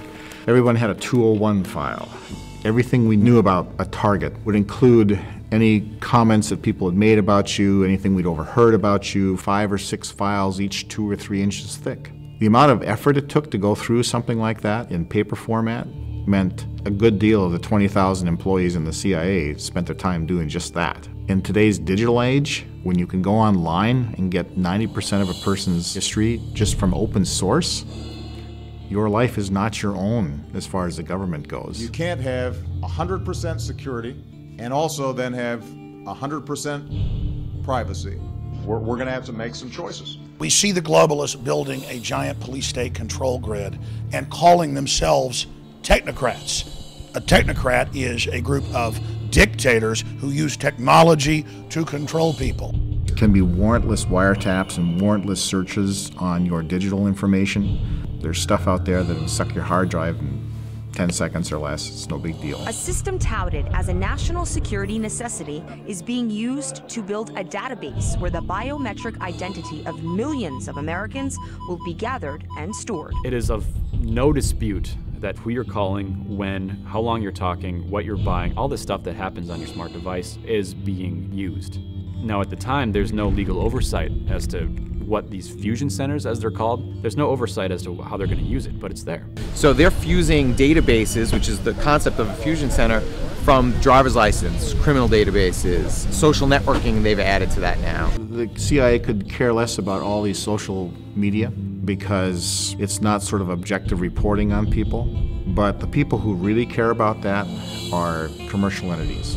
And they're leading the way on the science of extracting all this information and coming up with algorithms to explain this person believes this person believes that. Computer algorithms that they're using can track most people's habits and what they're going to do within a 94% accuracy rate. Google boasts about that. Of course, now the CIA has noticed that, all right? And all they simply have to do is buy a commercial off-the-shelf product to find the people they really want to find. So if I use my iPhone to purchase a product, it's flagged, it's under suspicion, I'm going on a list. That will be, tucked away for a later time. That means that people can collect it and then look at when they want to. And they may only want to when all of a sudden you say, hey, I object to this. And they go, oh, well, let's take a look and see what would make you object to that. Let's see why you don't like what we're doing to you. You haven't committed a crime yet, but the second that spectrum of crime shifts over to include whatever it is you are doing, they do know where you are. And now I can be targeted politically. It's happened. People being targeted by the police state because of their political affiliations, and people's children being taken away from them because they're critical of the government. If I go and try to find out something about you, and I have to do extraneous measures to do that, there should be no objection from you, because if you're not doing anything wrong, what have you got to hide?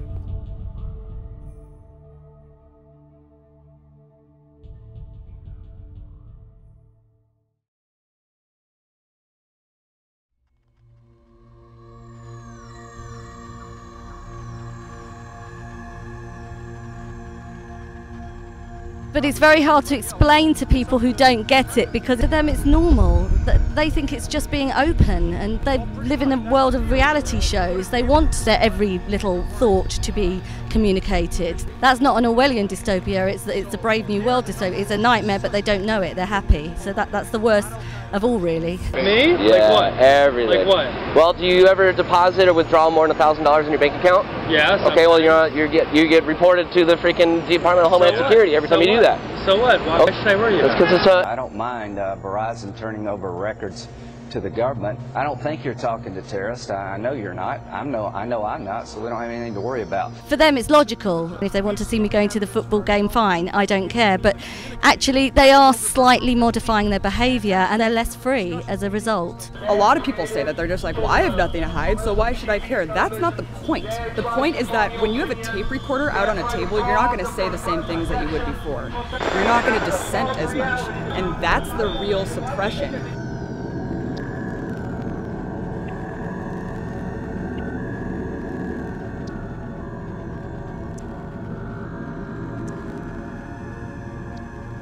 I'm worried that the new generation doesn't understand what privacy is because they've never had it, and because everything is about sharing. And I mean, we probably the last generation who knew what it was like to be unmonitored, therefore we know what we're losing, but they'll never know. So the question is, why don't you trust us? And I tell people, because I've been one of the people who are supposed to protect America. I'm just a person. I have likes, dislikes, I have opinions, and all that stuff bleeds through to what I do. And they say, well, you can trust us because we're not going to misuse that. But they've proven over and over and over again that they will misuse it. J. Edgar Hoover had enemies lists, and he was working to make these people's lives miserable, and they were using all these federal powers to destroy people's lives. By sifting through this so-called metadata, they may identify potential leads with respect to folks who might engage in terrorism.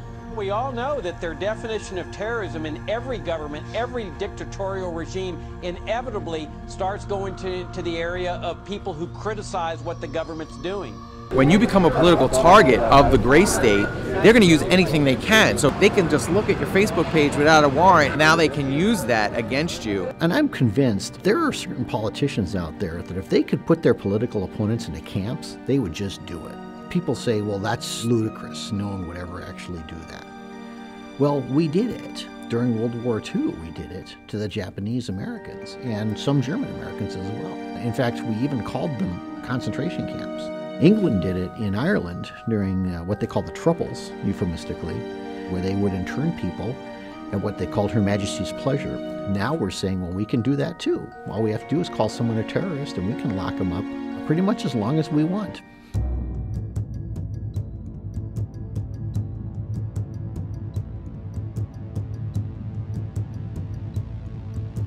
When the Patriot Act was introduced after 9/11, its most draconian measures were not exercised right away publicly. It was much more private. Well, now with the passing of this new Senate bill, they're advertising. They're saying it's here now. Have you heard of posse comitatus? You know that, right? Yeah, they mentioned that today, but I'm not familiar with it. It strictly prohibits, and it's very clear that the military is not to be used against American citizens, not to be active on American soil. Being military police, maybe we don't feel like we're being used, because that's kind of our job too. Yeah, but not on U.S. soil, right? Actually, we're going to be certified as U.S. soil. Law enforcement?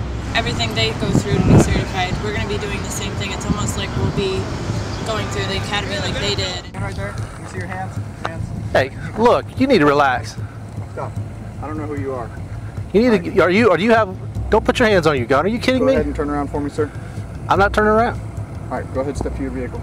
Am I being detained? You're not being detained, but you're being questioned. What they're doing is turning the United States into Iraq, and that's really no exaggeration. The same legal structure that applies in Iraq under the laws of war is what they're claiming to be able to do here at home in the United States. There's no legal barriers anymore as far as they're concerned. And that any American citizen accused of being a terrorist does not deserve a jury trial, but instead will be an enemy combatant under the laws of war. It's authorizing military force, that's killing you, military detention, and military trial or rendition to some foreign country. It seems like that could happen to anybody. All it takes is for a couple of people to say, hey, you're a terrorist, and you're going to get picked up. You're not going to be able to talk to a lawyer. You're not going to have any rights in that situation. And when they say, I want my lawyer, you tell them, shut up. The Constitution guarantees due process. It does not guarantee judicial process. If you had a family member of yours arrested for any reason, let's just say they're guilty of a crime, wouldn't you at least want to know? Wouldn't you want to know that the facts will be disputed in a court of law and that they stand a chance that if they are innocent that can be found? Or they'll use one of the forms of torture that they've determined are actually not torture. It's all semantics. They say, well, this isn't torture, so we can do it. What they're saying now is this isn't internment, so we can do that too.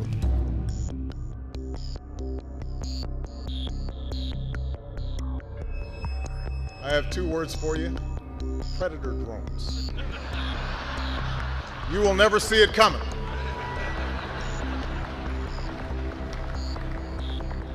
You think I'm joking? The Nobel Peace Prize winner has just announced he has told the CIA that it can assassinate American citizens in violation of federal law and in violation of treaties to which the U.S. is a party. They don't write these laws not to use them. I mean, where does he get this power? It's a huge change of presidential powers that has occurred because totally of right and totally constitutional. It's the one thing right to kill anybody without the due process of law and have a kill list. Are you kidding me? Anytime bombs are used to target innocent civilians, it is an act of terror. What the hell does that make you, Mr. President? President Obama has used more targeted killings than the Bush administration ever did. But when the president can kill whoever he wants, then he's not a president anymore, he's a king. The United States just 50, 60 years ago was the example of the world for freedom. Now you notice our criminal government never criticizes Russia or China anymore because they can't. And China passed its own NDAA and said, hey, we can arrest and kill people secretly too. Look, the Americans do it. It's just codifying into law that the United States Constitution and Bill of Rights are null and void. We know what this can be used for later on, because there's a reason you don't chip away at liberties, because at some point you end up with a tyranny. The minute you stop fighting for that freedom, it's going to diminish and ultimately disappear. And once it's gone, we're not going to get it back. I got 3 kids. I want them to grow up with freedom. Don't you want your kids to have freedom? They're not going to have it. What I don't understand, though, is how come more people aren't awake to it when it's so blatantly obvious to so many of us. Is the conditioning really that pervasive? God has ordained the police officers, in a sense, to restrain evil. We're to submit. I support it completely. You support it completely? So indefinite detention for Americans and assassination of Americans, absolutely, because Obama said it. Absolutely. All right. Happy 4th of July. Why should people give a shit? Well, because this is our country. This is our home. And we have rights given to us by the Constitution. I think that the 1% just wants us to feel that these are privileges that they give us rather than our essentially God-given rights. To the best of my ability. Preserve, protect, and defend. Preserve, protect, and defend. The Constitution of the United States. The Constitution of the United States. So help you God. So help me God. But I think it is an imperfect document, and I think it is a document that reflects some deep flaws in American culture, and that the framers had that same blind spot. What's frustrated people is that I have not been able to force Congress to implement every aspect of what I said in 2008. Our founders designed a system that makes it more difficult to bring about change than I would like. Our ancestors tried to protect us against this omnipotent type of power. That was the whole idea. Our ideas are going to be imposed on other people by force. I'm saying no, it is unacceptable to ever do that. Persuasion and peaceful cooperation is the only sustainable way to get past these problems with society today. Well, I mean, I obviously believe that my ideas are persuasive enough and beneficial enough to society that people should subscribe to them at the conclusions of their own reason and their own sense of right and wrong, but frankly, some people don't, and yes. And at the end of the day, you will use force against those people. I believe that it's the role of the government to use force. So you won't do it yourself, you'll hire someone else to do it, basically. That's what a government is.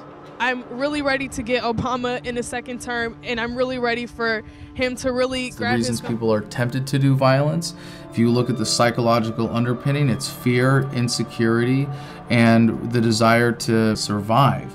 That's why government propaganda is always fear-based, and the gray state is a way to control people, to keep them afraid, to keep them thinking that we need government. Now, I know some people want me to bypass Congress and change the laws on my own. Believe me, the idea of doing things on my own is very tempting. So what happens is we see these small erosions of our rights, and we get to the point where people say, well, can't you just live with that? If you say, no, I can't live with that, well, then people go, well, what kind of a nut job are you that you can't live with that? And that's where we see the shift, the change happen. Over time, they say, well, why do we even have that right in the first place? Was that even necessary to have? Like we were discussing earlier, when you have the news headlines covering Fast and Furious and the drug trade, arms trade, trafficking, and no one cares, no one gives a shit. Why doesn't that matter? Doesn't matter to me. Is it because of Obama, or is it because he's a Democrat, or just because you trust the government that much? Well, all three. All three. So you trust the government and you would let them kill you because they know what's best. Say that one more time? Absolutely. Okay. Well, I don't even know what else to say at this point. Have a great day. Oh my God.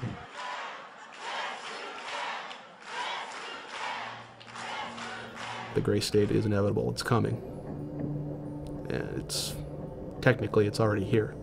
To urge you, today's Viper searches did not come from any particular threat. One TSA official says intelligence tells them they should be focusing on the highways as well as the air.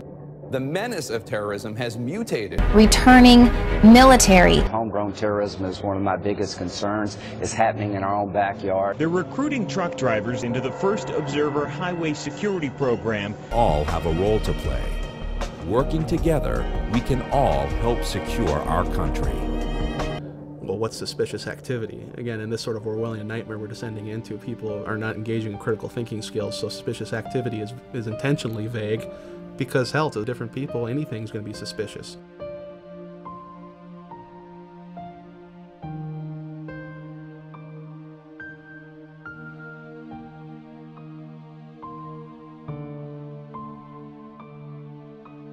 During World War I, there was an organization called the Law and Order League. They would go out on the streets and they would round up men who were the draft age and would force them to prove that they had either fulfilled their draft obligation or were not eligible for the draft. These weren't even agents of the government. These were just people.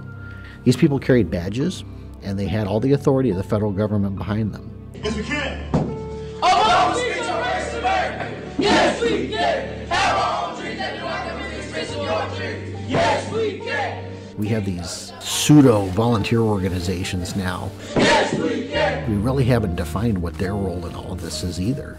We cannot continue to rely only on our military in order to achieve the national security objectives that we've set.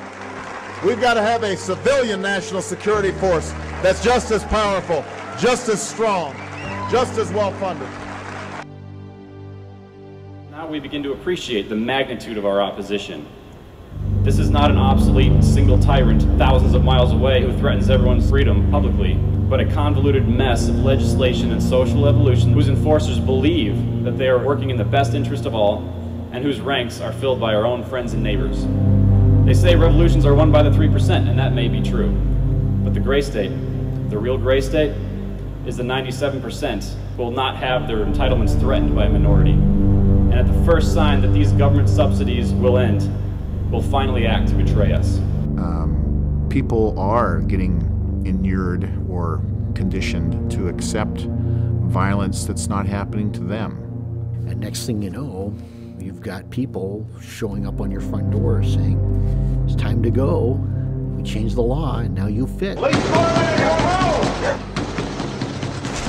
have now is the illusion of a free republic. It's called incrementalization. Hitler did not have the Jews rounded up into camps overnight. It was step by step. First they had to show their papers everywhere they went. Then they needed tattoos. Then they needed to relocate to labor camps. Then they were exterminated. We're gonna spread happiness. We're gonna spread freedom. Obama's gonna change it. Obama's gonna lead 'em. We're gonna change it and rearrange it. We're gonna change the world.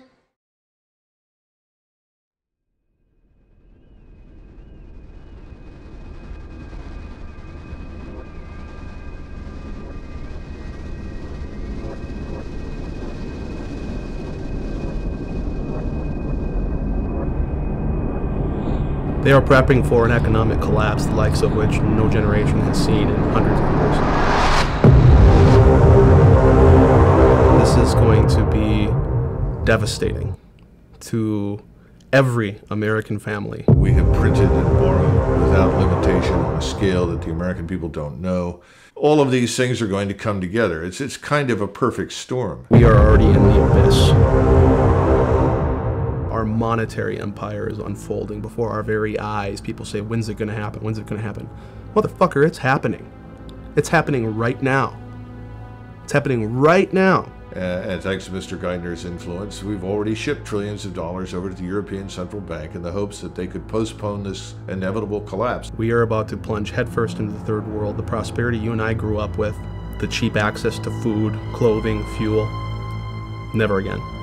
A future where the federal government literally controls distribution of power, food, water, is only one sort of widespread disaster away. You have 48 million people on food stamps right now. So when the economy collapses, literally millions, tens of millions of people dependent upon that system.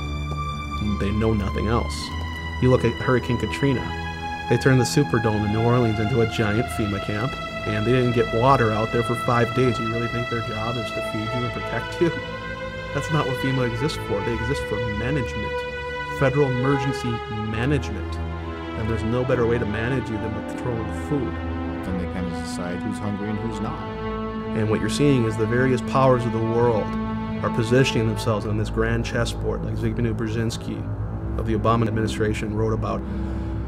They are all positioning their pieces because they know this system's going down. That's the dirty secret.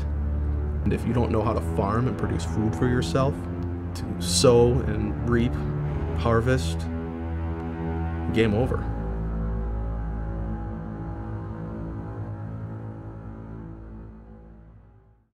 We have become decadent. We've become proud. We've become arrogant. And worst of all, we have abandoned our Bill of Rights. We've let them take it. If we allow democracy through negligence and carelessness and the crude ambition for money, power and glory of politicians, to be handed away, as we already have in Britain, to a supranational entity which we do not elect and cannot control, then you become just another police state. The freedom of the people will no longer be guaranteed by their own voice and their own vote. There will be an increasing gulf fixed between the governing class, which will wield all realistic power, and the governed, who will wield none. We'll be right back to square one. And all the work of your founding fathers will have been carelessly set at naught by the very people to whom you have entrusted the defense of that Constitution against all comers. You are violating the sacred oath you have taken. You are listening and obeying orders from tyrants who are taking their orders from the big masters. Understand what you're doing here today will play effect throughout history. We are loving. My name is Mike Vanderbilt. I'm from the great free state of Alabama, and I'm also a 3%er. I believe in free men, free markets, the rule of law under the Founders' Republic, and that the Constitution extends to everyone regardless of race, creed, color, or religion. What I say now, I say with reluctance, with sadness and not a little bit of dread, but say it I must. For silence in the face of tyranny implies consent, and I do not consent. We are in an uphill fight, and it is so wildly outside the bounds that at any time we could have another Lexington Green. It could happen any day.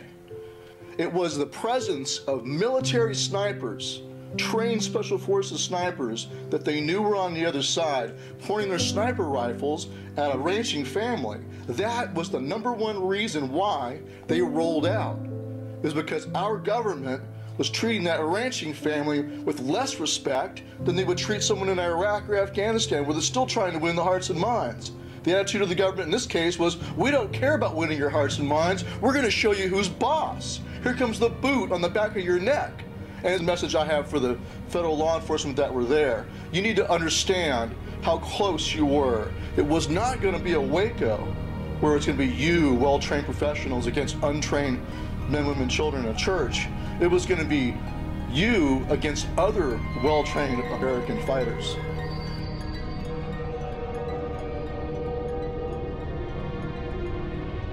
As far as I know, King George, until the fighting started, did not claim the power to order colonists murdered.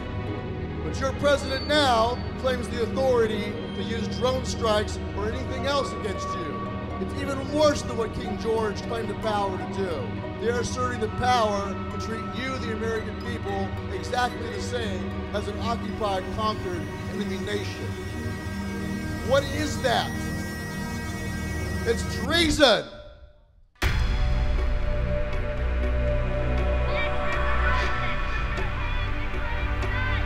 We have 3 ways to deal with the government. We have the soapbox, we have the ballot box, and we have the cartridge box. If they catch you violating their unconstitutional laws, they will, when they please, send armed men to work their will upon you. And people, innocent of any crime save the one these tyrants created, will die resisting. If it came to the point and started rounding people up, I would resist. I would not go to a camp. I would rather die in the street with a gun in my hand than die in a camp. You know, if I have to die, I'm going to die a free man. We will not die! You wish to stay free and to pass down that freedom to your children's children. You can do no less than become the lawbreakers they have unconstitutionally made of you. You are the modern American revolutionary. Unlike them, all you have to do is preserve what was already given to you by the blood of other patriots. You have to make sure it's not in vain. As long as your heart beats, as long as you draw breath, you have a duty to stand. We will not comply. We will resist. Accept that fact. Embrace it. And resolve to be the very best, most successful lawbreakers you can be. And you will stay free.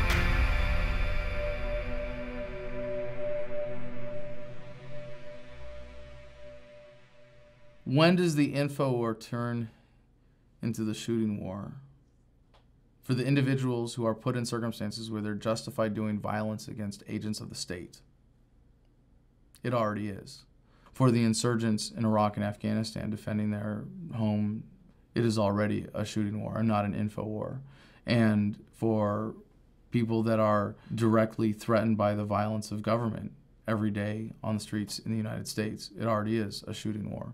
But the way that you defeat it is by winning the info war. The thing you have to remember is the task that we have before us today is a task that's never been attempted before in history successfully. No republic, once it's gone corrupt and long in the tooth, has ever been resuscitated. Ever. Look at history. I pray every day that we can revive this republic. I don't know it's possible.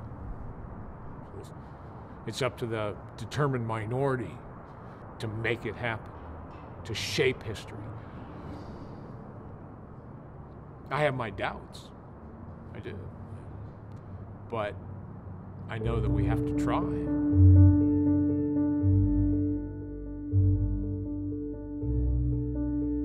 But America, you still consist of nothing but free, beautiful, independent human beings capable of being the alphas of your own lives.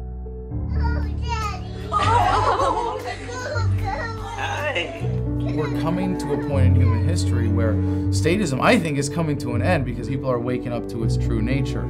Human productivity, prosperity, that the government can never stop, is going to empower us to see past the paradigm of statism. It comes down to the conclusion very simply, freedom is popular.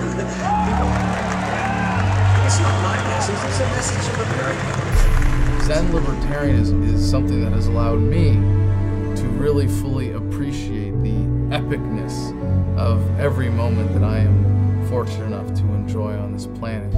If you really understand the physics of reality, the fact that every cell in our body is replaced every 7 years, that at the atomic level there is no such thing as matter as much as there is waves of energy that matter is composed of, and of arranging the molecules in your brain to engage in the rest of the world, to be a part of the universe, to enjoy the experience that it is, to be a spinning wave of energy, a spiral of light that we are as human beings.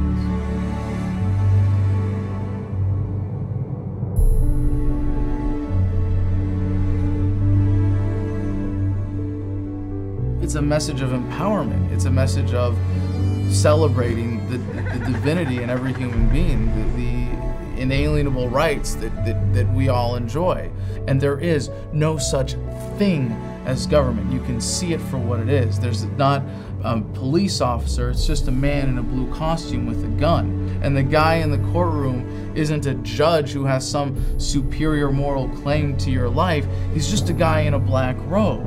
And you're able to see the matrix. You're able to wake up and see all of the code behind the language of society and the way that we think, and to be able to free your mind from that prison of fear and being able to step back and never be caught up in the fears of statism, to be afraid of losing your life, to never be afraid of dying because you come to accept its inevitability.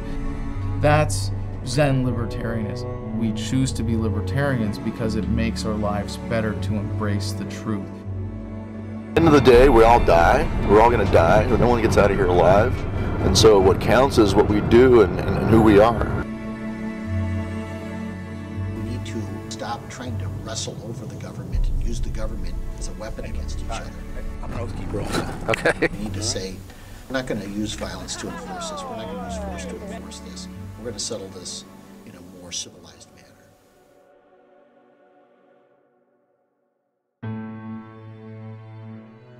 There isn't much chance of avoiding the quote-unquote hard landing that we've been discussing. It is a precipice that some states have already plunged over, and that the federal government threatens to follow. What can you do about it? It's the same thing that's been going on since the beginning of time. We have no power. That's the other lie. The other lie is that these systems can't be wrecked. They can be wrecked. simply by an individual saying no. Let's be a man in America and a woman. All we gotta do is stand up and say no. There will always be somebody who wants to be free and is willing to fight to defend that. Human beings need to be free in order to achieve their full potential. Love is the core of this second American Revolution. We do have the power.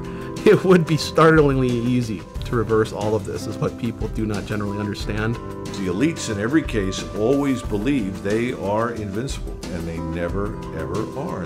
Regimes always fail, and it's only a matter of time before everything comes crumbling down and a new beginning happens. Freedom, being free, will always be. All we have to do is essentially refuse to play ball. You get enough people to do that and just refuse to go along, it doesn't involve a bloody revolution. And in fact, for this one to really truly be unique from revolutions in the past, it has to be that way. And that's it. And it's up to us, guys. This is no joke. Tyranny is the old idea. It's over and done with. We don't need more tyranny. Change this country, go back to our roots, decide that we want to live in a free country and not in a country rapidly drifting toward totalitarianism. We need to reverse the course. I want you to imagine this. Imagine if every single soldier, sailor, airman, and Marine understood what you understand, knew what you know, felt what you feel about freedom. Imagine if they had that conviction in their hearts and in their minds and in their souls to be a warrior for liberty. Would you fear them anymore? I'm letting go and releasing this medal because love is the most powerful force that we can employ as human beings on this planet. I don't want us to suffer this again, and I don't want our children to suffer this again. So I'm giving these back. Never doubt that a small group of people who have firm convictions can change the world, because that's the only way it's ever happened before. It's a bright time, it's a hopeful time. I'm looking forward to seeing what happens because they are on the run. You know, we're on the march and the empire is on the run. One drop of truth, as you know, is an antidote to an entire bucket of bull.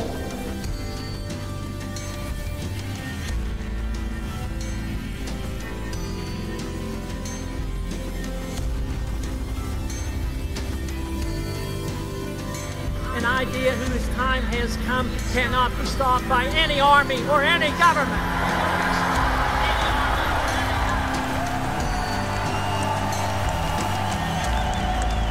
In terms of resistance, say no every chance you get. Every chance you get.